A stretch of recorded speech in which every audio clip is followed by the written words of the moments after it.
والله يدعو إلى دار السلام ويهدي من يشاء إلى صراط مستقيم. Assalamu alaikum wa rahmatullahi wa barakatuh. Welcome to Living in the West. This is a series of programs that we're presenting to you regarding the Muslims who are living in the West, the minority of Muslims. We've been speaking in the past about their situation. Are they actually allowed to live in the West? What their aims are in living in the West. We're going to go through some of these. I have with me today Shaikh Haitham Al-Haddad. He's from the Muslim Research and Development Foundation. This is an organization and a think tank which looks into providing solutions for this mass of Muslims. Assalamu alaikum, Shaykh. Alaikum assalam wa rahmatullahi wa barakatuh. Shaykh, in previous episodes we've gone through the permissibility of living in the West. Many people who disagree with the permissibility quote a series of ayahs of Surah An-Nisa, and I want to quote these to you so you can explain this to us a bit clearly. Ayah 97, for example. Allah subhanahu wa ta'ala says, "Verily, as for those whom the angels take in death, while they are wronging themselves," that's they stayed amongst the disbelievers, even though emigration was obligatory for them. They, the angels, say to them, "In what condition were you?" And they reply, "We were weak and oppressed on the earth." And they, the angels, reply to them, "Shaykh, was not the earth of Allah expanse, spacious enough for you to emigrate therein? Such men will find their abode in the hell. What an evil destination." And the next ayah says, "Except the weak ones amongst them, men, women and children, who cannot devise a plan, nor are they able to direct their way." And the last ayah in this series of ayahs is, "For these there is hope that Allah will forgive them, and Allah is oft pardoning, oft forgiving." What do we say to people who quote these ayahs in saying that it's virtually obligatory upon you to leave the lands of the non-Muslims and emigrate to the lands of the Muslims? Okay. Bismillah ar-Rahman ar-Rahim. If we look to this ayah, okay, we will see that this ayah mentioned the conditions that we have mentioned before. Okay? And see, in this ayah, in the beginning of this ayah, إِنَّ الَّذِينَ تَوَفَّاهُمُ الْمَلَائِكَةُ ظَالِمِي أَنفُسِهِمْ. Those whom the angels are take in death, while they are what? Wronging themselves. They are in a state that they are wronging themselves. This is one thing. Then the ayah goes on to say, أَلَمْ تَكُنْ أَرْضُ اللَّهِ وَاسِعَةً. The land of Allah Jalla wa Ala is so spacious for you to what? To go to. So here are the two conditions. That they are unable to manifest their religion, and they have somewhere to go. Remember when we started this discussion, and we said before giving the ruling we have to explore all possible solutions. Whether there is a land or there is a country that might endorse those Muslims or not. أَلَمْ تَكُنْ أَرْضُ اللَّهِ وَاسِعًا means the land of Allah is not spacious enough for you to come. So if there is no ard wasi'a, no spacious land, no country to endorse them, then what will be the ruling? That's why in the ayah Allah Jalla wa Ala gave an exception. إِلَّا الْمُسْتَضْعَفِينَ مِنَ الرِّجَالِ وَالنِّسَاءِ وَالْوِلْدَانِ, except those who were oppressed and those who are weak from men, women and children. Those who cannot travel, then they have an exception and they have an excuse, as the ayah mentioned. الَّذِينَ لَا يَسْتَطِيعُونَ حِيلَةً وَلَا يَهْتَدُونَ سَبِيلًا فَأُولَٰئِكَ عَسَى اللَّهُ أَن يَتُوبَ عَلَيْهِمْ. Those who do not have, those who cannot devise a plan to go to elsewhere to manifest their religion, then Allah Jalla wa Ala may forgive them. And hence this means that those people are unable to find a proper place to go to where they can manifest their religion. This is one thing. The other thing, the ayah said wronging themselves means they are unable to manifest their religion. So the ayah actually mentioned those two conditions. And as we said, okay, as we said, that there are, and Ibn al-Qayyim rahimahullah, Ibn Qudama in al-Mughni, he mentioned these classifications. The three or the two main classifications that we have mentioned before and in between. The first one is those who are unable to manifest their religion and they can travel elsewhere. This is, the ayah is talking about this type of people. On the other hand, the other type of people, those who can manifest their religion and have nowhere to go, then of course for those people they are allowed to stay in the country.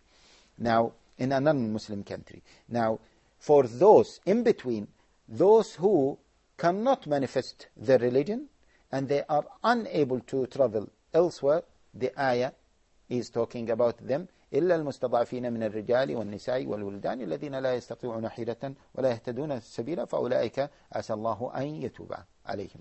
Means those, except for those men, women, children who cannot travel, who cannot devise a plan to get rid of that situation, then they are exempted from this and Allah Jalla wa Ala may forgive them. Now, you might ask about the fourth category. The fourth category, which is what? Those who can manifest their religion and are able to leave. But here, we say that they are able to manifest their religion. They are able to manifest their religion. So, the manifestation of the religion and ability to identify, to preserve their identity is there. So, they don't fear for their religion. So why to ask them to leave while they cannot, while they are able to manifest their religion and they are not committing the major haram? Not only that, but their presence in non-Muslim countries, and maybe in a future episode we will be giving some examples of some of those Muslims who lived in non-Muslim countries in the past, such as Na'im al-Naham and Abdullah and the uncle of the Prophet sallallahu alaihi wasallam, Al-Abbas, and some other examples. So for those people, their presence in non-Muslim countries, while they are able to manifest their religion, there is a maslaha behind it. And normally those people are involved in da'wah, or at least by manifesting their religion in a non-Muslim sphere, in a non-Muslim country, in a public sphere, itself is considered to be an indirect da'wah. Okay, so now we've clarified this point now. So now you're using these ayahs explain to us about the type of person. And the concept that you came forward with now is it may be recommended or highly, it may be better for society in general that those people stay within the society because they can manifest their religion. Yeah. What about the situation of hijrah now? Because this is what we're speaking about. Because you're speaking about Allah's land here. What about, and it's a very side topic, but it's something we just pointed, why is hijrah always seen as moving from one Muslim land to another? Not from, say, one place where you can practice your deen well to a place you can practice it better. Where does this classification come in? Because they will say to you, well, I can leave from a land where I practice in Islam to a better land where I can practice my Islam better, or I can at least go and do certain things which I'm not able to do in this country. Then where do we stand? Okay, I think here, Brother Jamil, maybe you are referring to a very famous fatwa, okay, by Shaykh Albani, rahimahullah.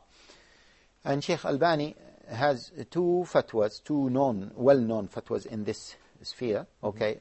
One of it we don't want to discuss it because it's a very controversial fatwa, and he received so many criticism, okay, about this fatwa when he said that Muslims living, Palestinians living in Palestine, living in so-called Israel, because they are unable to manifest their religion in certain spheres, should leave Israel, what is known as Israel, should leave Palestine to other Muslim countries. And then many people criticize him, and they said, or criticize this fatwa, they are saying that if Muslims evacuate Palestine, then okay, the land will be empty of Muslims and will be empty of those people marching for their rights, etc., etc. We don't want to discuss this. But the other part of this fatwa, which is and again, a well-known fatwa by Shaykh Albani, which does make sense if from a pure technical point of view, not from a contextual point of view. Okay,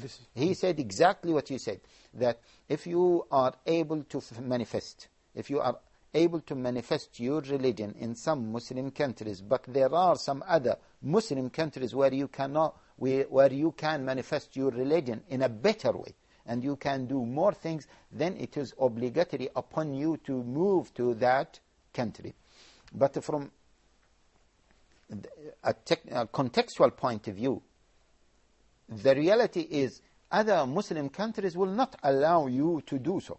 I don't want to quote some countries because of the sensitivity of the situation. But imagine that, okay, just simply, can we ask all Muslims to live in Mecca? No, of course not. From a practical point of view, some people might say, well, living in Mecca, living next to Haram, and we will be able to do tawaf. We will not be able to do tawaf if we are living in Pakistan or living in Syria or in Egypt. We are allowed to do this. Can we say that all Muslims from all over the place, from Malaysia, to leave their country and to go to some Arab countries because they will be able to speak Arabic, they will be able to practice some other aspects of their religion? No. That is not true from a practical point of view. This is one thing. The other thing, the Sahaba, radiyallahu ta'ala anhum, after the death of the Prophet sallallahu alayhi wasallam, moved to where? Moved to different places.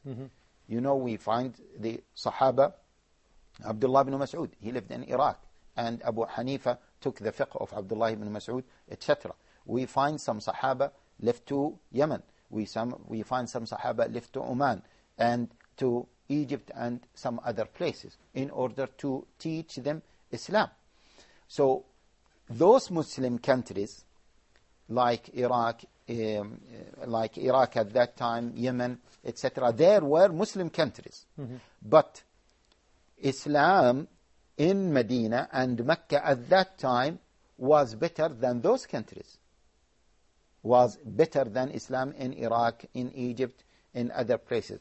But the job and the obligation of spreading Islam, this factor has to be taken into consideration, and hence you cannot take that legal maxim in a very abstracted way, saying that yes, here you can preserve your religion and you can practice your religion, but here you can practice more of your religion, so you have to go to that country. Okay, Jazakallah khair. We're going to take a short break now. We're going to look more into this topic of permissibility of living in the West. We're going to take a short break, return in a couple of minutes. Please do stay with us on Living in the West.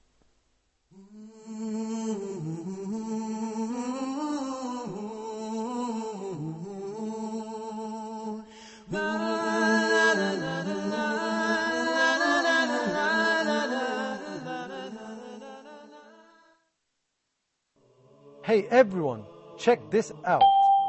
If you are confused or surprised or a little astonished, or maybe you have questions about life or the hereafter, or maybe you need some help, what about someone you can really trust? Someone reliable? Feel free to ask Huda.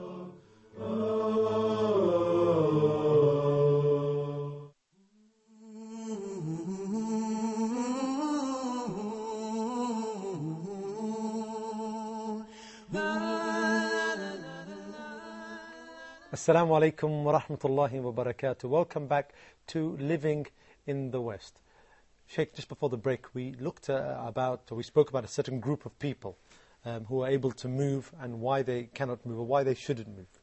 But when we spoke about people being able to manifest their deen, and you explained clearly that many people are allowed to manifest, and if they are, then there's not an obligation upon them to leave, especially following this ayah of Quran from Surah An-Nisa.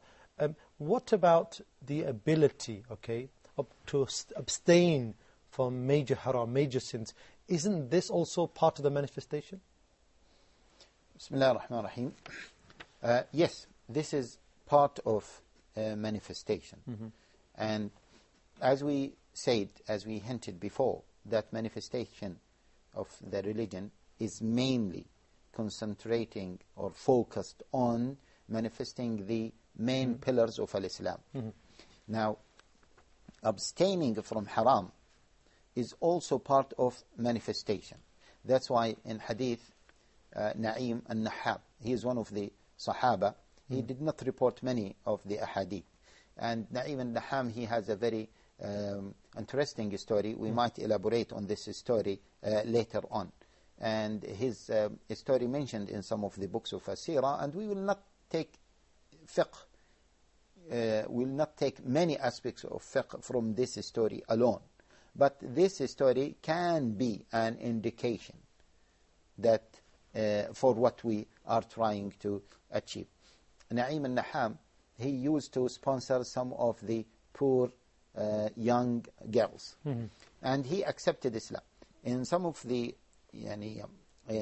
reports, they said that he is one of the very early people to accept Islam. He accepted Islam before Umar ibn al-Khattab, and he was among the first 10 people to accept Islam. Na'im al-Naham, his people told him, Ya Na'im, stay with us and practice your religion. Because he was in a leadership position, and he was among the elite, and he used to sponsor, he was a rich person, and he used to sponsor some of the poor people in his so-called country, in his society. And the Prophet ﷺ said, Ya Na'im, aqim as-salah wahjur as-su. Pray, which at that time, prayer was the main pillar of Al-Islam. You know that zakah was made obligatory when? In Medina, and some narrations said that zakah was made obligatory in the 2nd year of Al-Hijrah, some other narrations in the 6th year, some other narrations in the 9th year of Al-Hijrah. But definitely zakah was not made obligatory during the time of Mecca. Fasting. You know that fasting was made obligatory in the 2nd year of Al-Hijrah.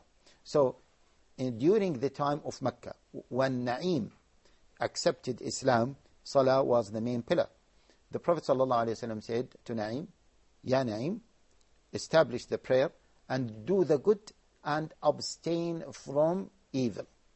So, abstention from evil is considered to be part of manifestation of the religion.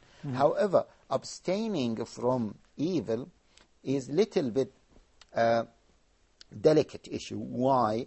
Because manifesting your religion, practicing, performing the 5 obligations is something within your control. Abstaining from haram, part of it is within your control, part of it is from the societal control. What does that mean? Means that you can abstain yourself from committing the haram, but the haram is somewhere else Give an example around of this, you. For example, a sister, a woman, a Muslim woman, forced to leave her hijab. Okay? It comprises 2 things. Manifesting her religion and abstaining from haram. Abstaining from taking off her hijab. Now, she might be able to manifest that, means she is able to practice hijab on a public sphere. That is what is required. But for the other parts of the society not wearing hijab, and they are committing this haram, we find that this is, unfortunately, spread in many Muslim countries. Therefore, you cannot rely on that as a condition for the permissibility of living in a non-Muslim country.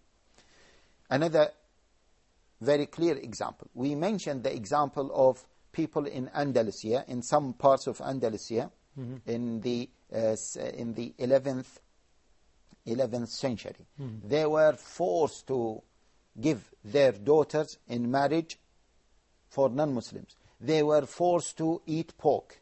These are typical examples of what being unable to manifest your religion, or being unable to abstain from haram. So if the person is able by himself and from a societal point of view to abstain from these major sins, then that is considered to be the minimum requirement for what? Manifesting your religion. Okay, so that's now cleared up regarding the manifestation on that side. But one point which is still needs to be, say, clarified is that the picture that you paint here, Shaykh, is not applicable on everybody generally. Aren't there some parts of society who require specific rulings to their situation? Or is this a general ruling now? I agree with you that, see, different or individual cases should be taken in the merit of each case. We should not be confused, because some people might take those individual cases and generalize them. Okay. And some people even take the hadith of the Prophet ﷺ, أنا بريء من كل مسلم أقام بين ظهراني كفار لا يتراءى ناريهما. That I am free from every Muslim who lives among the disbelievers. He should not see their fire. This hadith, first of all, some scholars say that it is an authentic hadith. Some scholars say that it is a weak hadith. Even if we say that this hadith is an authentic hadith, what does the hadith mean? The hadith was talking about a specific situation, although the specific situation can be generalized, but it helps us to understand the meaning of bari'un min muslimin. This is, there was a battle between the Muslims and the non-Muslims during the time of the Prophet ﷺ. A few Muslims, they moved to the camp of the non-Muslims because, or they were living in the camp of non-Muslims because they have some relatives, etc. The Muslims killed them. They never thought that they are Muslims. Now, if a Muslim kills a Muslim by mistake, he owes him or his family what? The blood money, the diya. Okay? This diya either to be paid by himself or by his male relatives or by Bayt al-Mal. Now, the Prophet ﷺ said, no, I am free, means I have no liability towards those Muslims who lived with the non-Muslims, okay, who are in a state of war with Muslims, and the Muslims killed them. I have no financial liability towards them, means I cannot pay, I cannot be liable for their blood money. That is the meaning of the hadith. Now, individual cases, for example, a person is saying that, well, it's difficult for, I have a daughter, and it's difficult for me to teach my daughter to observe hijab, and I want to move to a Muslim country where she can observe hijab. This is a big topic and is a very important topic, because from a practical point of view, many people are bringing this into the light. And here I would like to advise all my brothers and sisters that if you are giving this example or giving any other example, in many cases you want a scapegoat. Many Muslims want a scapegoat just to free themselves from being blamed. And whatever, and in many non-Muslim countries, if you put an effort to manifest your religion, even if you put effort to teach your children Islam, you can do so. On the other side, many Muslims move from non-Muslim countries to some Muslim countries, and they think that by moving to a Muslim country, their situation will become better automatically. The situation of their children become better automatically. They fool themselves. Maybe you know, I know, many people know, the audience know that there were some Muslims who moved from some non-Muslim countries to Muslim countries, and they haven't taken care of themselves. They haven't taken care of their children, and their children were lost, were in Muslim countries, not in non-Muslim countries. Yes, some Muslims might do well in Muslim countries, but again, the point that we have mentioned earlier, that those Muslim countries, they are not endorsing you forever. They will ask you, because of the legal situation, they might ask you to leave them, okay, shortly. They might ask your children to leave. Their children might not have universities. So, from a practical point of view, sooner or later you are going to send your children to receive the higher education back home, I mean in the non-Muslim country. So that has to be taken into consideration. Okay, well, Shaykh Haitham Haddad, Jazakallah khair for your comments today. Very interesting comments regarding Muslims living in the West. I'm sure you've got many questions to ask. If you do have questions regarding this episode of Living in the West, you could always send us an email, livinginthewest@huda.tv, where we can answer some of those questions and even pass them on to the Shaykh. Until the next time, Assalamu alaikum wa rahmatullahi wa barakatuh.